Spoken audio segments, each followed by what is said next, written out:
Hello students, this is Nurul Amin, your English teacher. আজি মই তোমালোকক ভয়েস সেন্সৰ past tense ৰ কেইটামান এক্সাম্পল এক্টিভৰ পৰা পেসিভত কেনেকৈ নিয়া হয় তাৰ বিষয়ে আলোচনা কৰিবলৈ আগবাঢ়িছো আৰু মোৰ এই ক্লাছটো কোনো মানে ক্লাছ অনুযায়ী অৰ্থাৎ 9 10 12 এনেকৈ মই স্পেসিফাই কৰা নাই কাৰণ ভয়েস সেন্সটো সকলোকে লাগে আৰু যাৰ দৰকাৰ তেওঁলোকে এই ক্লাছটো ধুনীয়াকৈ বুজি ল'ব পাৰিব মই প্ৰথমতে টপিকটো ইয়াত লিখি দিছো ভয়েস সেন্স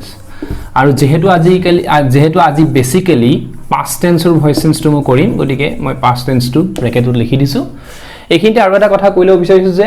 ভয়েস সেন্সৰ পাৰ্ট 1 টো মোৰ চেনেলত ইতিমধ্যে যিখিনি বেসিক্স যিখিনি কথা আছে যে ভয়েস সেন্স কেনেকৈ কৰা হয় সেইখিনি তোমালোকে হয়তো শিকি লৈছা বা যি শিকা নাই তেওঁলোকে ধুনীয়াকৈ শিকি ল'ব বুলি মই আশা কৰিছো কাৰণ পাৰ্ট 1 ত মই বেসিক কথাখিনি কৈছো কেনেকৈ ভয়েস সেন্স কৰা হয় আৰু পাৰ্ট 1 টো যদি তোমালোকে ভালকে নুবুজা তেতিয়ালে it will be difficult for you, a bit difficult for you. So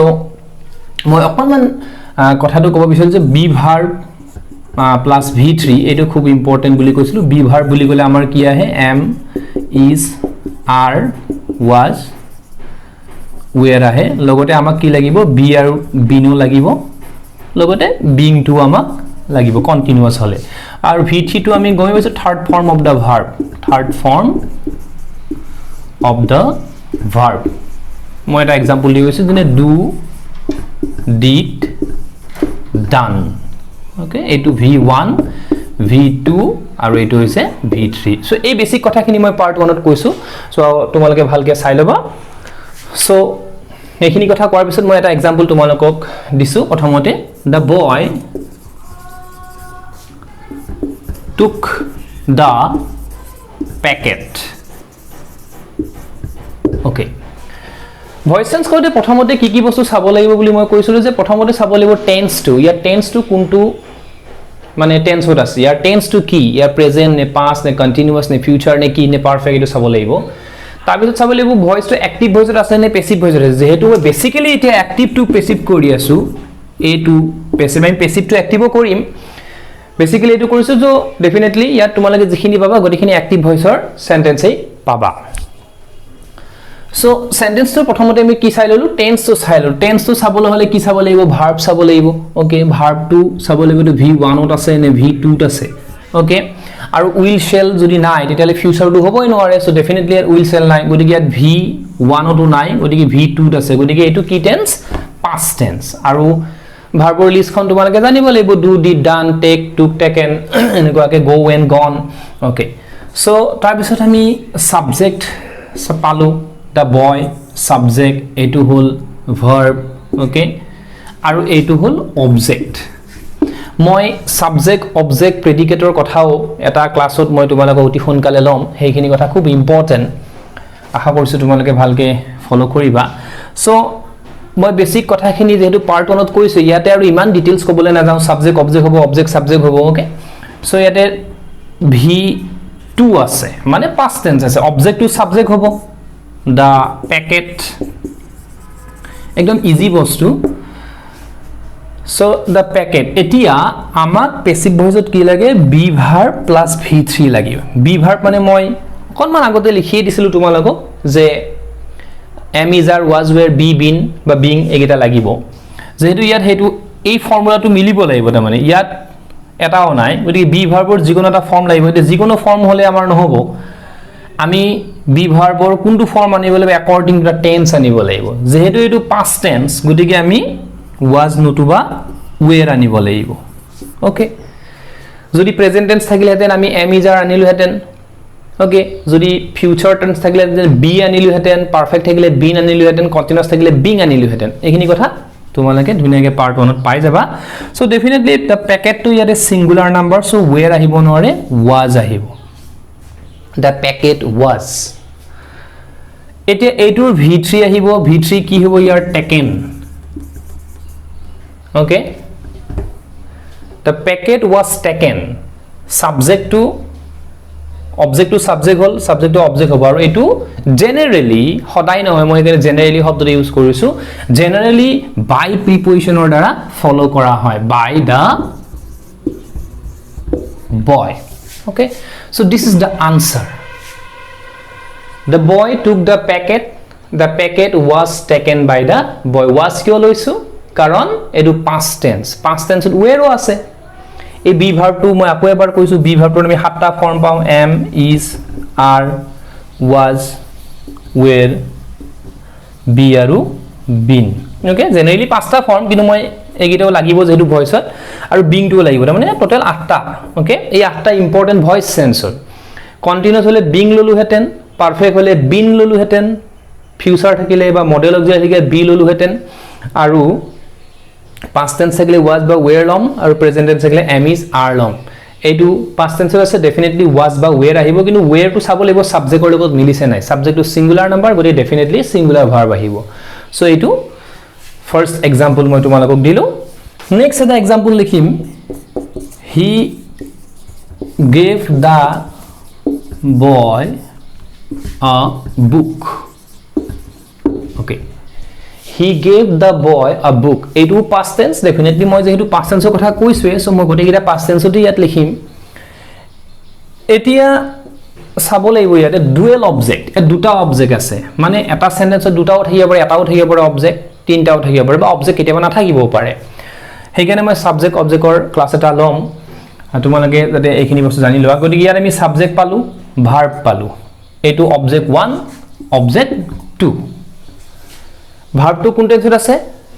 past tense মানে v2 সো ডেফিনেটলি ইয়াত was বা were আহিব যিকোনো এটা অবজেক্ট লব পাৰি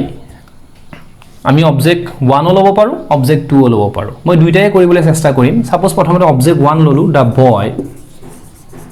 ওকে যেহেতু past tense আছে ডেফিনেটলি was আহিব were ও আহিব পাৰে কিন্তু ইয়াত নোৱাৰে were আহিব কাৰণ এটো সিঙ্গুলাৰ নাম্বাৰ ওকে সো ইয়াতে were নাহিব দা বয় was এইটোৰ v3 কি হ'ব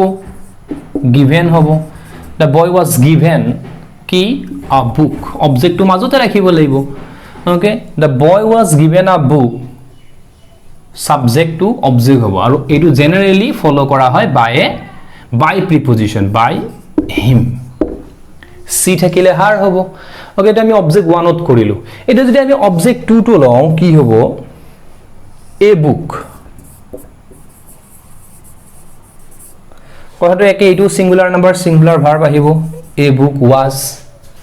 এইটো একে থাকিলে given hall a book was given কোন a book was given to the boy by him okay এই যে প্রিপজিশন লিখিছো a book was given the boy আমি ডাইরেক্ট নিলিখো আমি এটা প্রিপজিশন জেনারেলি এড কৰি a book was given to the boy বা আমি তো নিলিখিলেও হৈ যাব এটো কোনো কথা নাই এটো অপশনাল মই এখানে ব্র্যাকেটত ৰাখিছো এ দিলেও কারেক্ট নিদিলেও correct a boy was given to the boy a book was given the boy by him a book was given to the boy by him so eto tar pisot next example eta likhu the man invited me to the party so yate subject kuntu the man verb kuntu v2 আছে invited me is the object now বহুতে ভাবিব যে the party is again an object এটো object বুলি ভাবি লব কিন্তু এটো object নহয় when the object is followed by a preposition and that preposition is connected with that object okay হেতু তেতিয়া আৰু object হৈ নাথাকে okay to the party to the function হেতু object এতিয়া নহয় যদি এটো preposition free থাকিলে হেতেন সাপোজ এনেকে থাকিলে হেতেন দা পার্টি থাকিলে হেতেন তেতিয়ালে এটো অবজেক্ট হল হেতেন okay so yeah definitely to follow কৰিছে টু ফলো কৰিছে কা the party to okay so now it will not be an object to the party cannot be an object okay when it is followed by a preposition it is not an object so yet that means object এটাই আছে দেখাত দুটা object যেন লাগিছে ওদিকে আমি me to I হব এইটো past tense আছে definitely I লগত was হব where আহিব নোৱাৰে I was কি invited I was invited quote I was invited to the party by the man. I was invited to the party by the man. So eneke ami voice tense koribo paro from past tense to from active to passive in past tense. Aru eta beleg example sao. She did not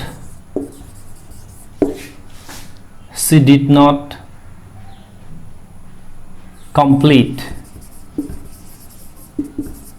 the project. She did not complete the project. Etu eta past tense sentence kintu eta negative sentence. Not ase kintu past tense ase. Subject etu main verb, mv means main verb. Etu ki verb? Auxiliary verb. Aru project to hoise object. Okay, so now object becomes subject.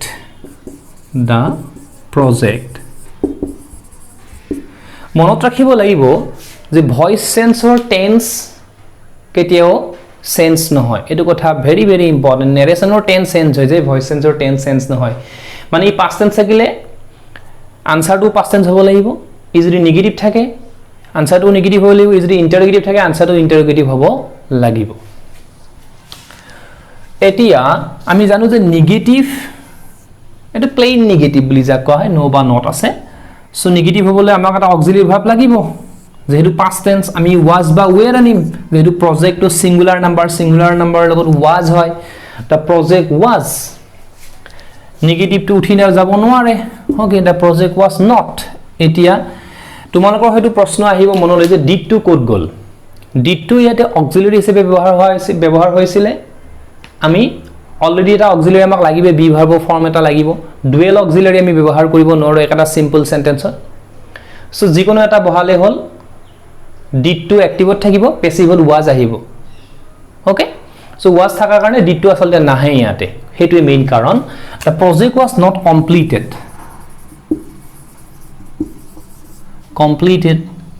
কোন by her. The project was not completed by her. বহুতৰ confusion এটুতে হয় যে do did বা does to code গল এইটো থাকিলে do does did ৰ দৰকাৰ নাই যিকোনো অক্সিলারি এটা হ'ব লাগে নেগেটিভ হ'বলৈ হলে আমাকটো এইটো কম্পালসৰি লাগিবই বি ভাৰ্বৰ ফৰ্ম এটা গতিকে বি ভাৰ্বৰ ফৰ্মটো আছে যেহেতু আমি আৰু ইয়াত ব্যৱহাৰ কৰা দৰকাৰ নাই ওকে সো আই থিংক বেছি টান নহয় এটা আমি বেলেগ এক্সাম্পল কৰিবলৈ চেষ্টা কৰো অকনমান দা কাৰ্পেন্টাৰ মানে হৈছে যে কাঠৰ কাম কৰে কাঠ মিস্ত্ৰী দা carpenter could not finish the work. The carpenter could not finish the work. Okay, now etu eta past tense sentence etu could ase aru model auxiliary bisot verb to sense নহয় তেনেকে থাকিব root formত থাকিব বা তাক আমি dictionary form বুলিও কওঁ যেনেকে আছে তেনেকে থাকা সো ইয়াত object এটাই আছে আমি object to subject কৰিম the work okay model auxiliary উঠি যাব নোৱাৰে এটো কথা মই আগতেও কৈছো it cannot be eliminated so the work could not the work could not তাৰ পিছত কি হ'ব এটা মই কৈছিলু যে বি ভাৰ্বৰ বি টু লাগে আমাক লগ সাতটা ফৰ্মৰ লগতে আঠটা ফৰ্মৰ লগতে এইটো আমাক লাগে কেতিয়া লাগে এইটো যদি হে মডেল অক্সিলাৰি আহে মডেল অক্সিলাৰি ডেফিনেটলি আছে will to modal auxiliary shall to modal auxiliary can could may might এবিলাকো modal auxiliary so modal auxiliary definitely আহিব ইয়াতে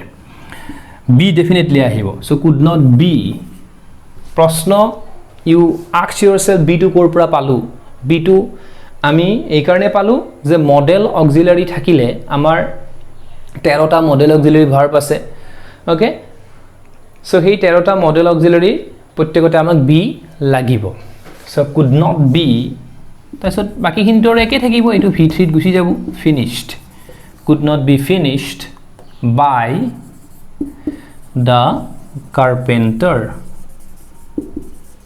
okay এটো মেইন কথা সো আশা কৰিছো এনেকে তোমালকে ভয়েস সেন্স বিলা কৰিবলৈ পাৰিবা আৰু যদি কিবা প্ৰবলেম থাকে তেতিয়া হলে মই মোক কমেন্ট বক্সত জনাই দিবা ঠিক আছে থ্যাংক ইউ